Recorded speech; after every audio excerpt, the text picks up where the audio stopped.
Suk da söyle gidi bazar tesi bazari de. Ay meleki kalaka boş altus beyaz eşya mağazası mabone ağa ticaret. Mabone son durum senin o çiçi estu şiçiniyo çarko doş beno ne beno na mağaza ona ve şakerda. Van hizmet senir çiniyo her türlü van beyaz eşya mada estu.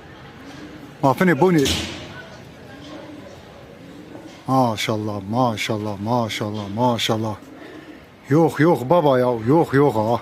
Ama kan zitiya o ay meleki kalaka o. Maşallah maşallah maşallah böyle bir mekana can kurban baba. Baba Allah hayırlı uğurlu kero. Allah razı olsun baba. Sağ olasın. Allah ne şermayno.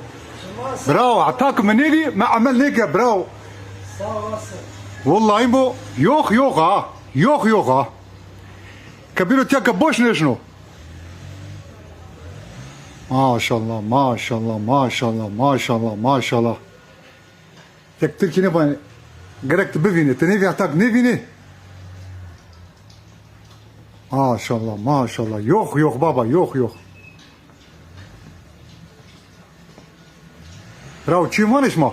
Ma ser Allah razı olsun. Allah iş gücü etobo. Erkudar be Allah istori işte şema bu Allah hayırlı uğurlu kero Allah ne şermano.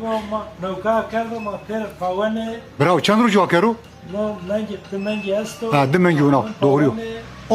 11. civarı 10. ay falan arkadaşım. Doğru bana. Allah hayırlı uğurlu kero. Allah ne şermano. Allah bereketi bu da kero de. Veş boyun yok baba. Eyvallah ma Ahmet dostan zipavane bir mekan de ma